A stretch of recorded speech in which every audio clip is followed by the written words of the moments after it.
ఇది నైరుతి తగ్గి ఆగ్నేయం వాయువ్యం పెరిగి ఉత్తరం అద్దుపై మెట్లు వేసినారు. ఉత్తరవాయు వీధి పోటీ ఇచ్చింది. అంటే ఇది ఉత్తరం వీధి కలిగిన స్థలం అన్నమాట ఇది. అయితే నైరుతి దగ్గరంలో వాయువ్యం పెరిగింది, ఆగ్నేయం పెరిగింది. ఫ్రెండ్స్, ఈ ఇండ్లు చూడండి, ఉత్తరం వీధి కలిగిన స్థలం, ఉత్తరం వాయువ్యం వీధి పోటీస్తున్న స్థలం. అయితే ఈ ఇల్లు నైరుతి తగ్గి దక్షిణాగ్నేయం పశ్చిమ వాయువ్యం పెరిగిన స్థలం.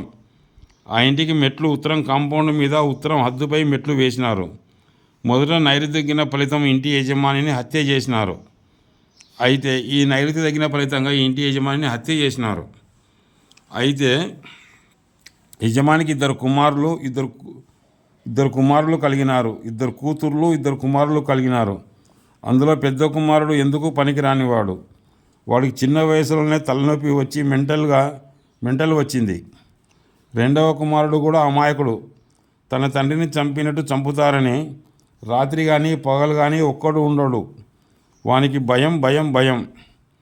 ఆగ్నేయ దోషాల వలన ఆ ఇంటి యజమాని భార్య, ఇద్దరు కూతుర్లు ప్రవర్తన దోషులై ప్రవర్తించినారు.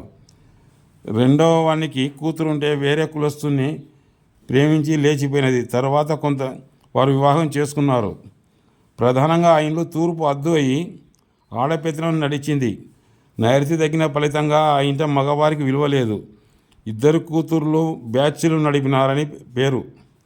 ప్రధానంగా ఆగ్నేయం వాయువ్యం పెరిగితే అన్నిలాంటి సంఘటనలే జరుగుతాయి.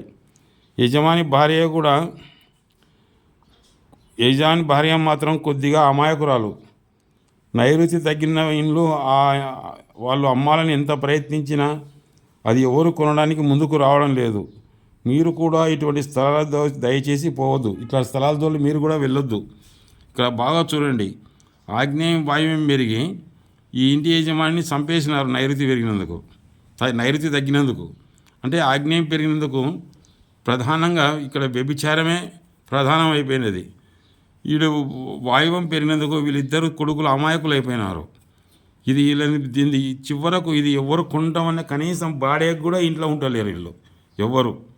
ఈ ఇండ్లు ఇప్పుడు దిక్కులేని కొంపగా ఉంది, కానీ ఎవరు ఈ ఇంట్లోకి బాడేకి కానీ కొనడానికి కానీ ముందుకు రావడం లేదు.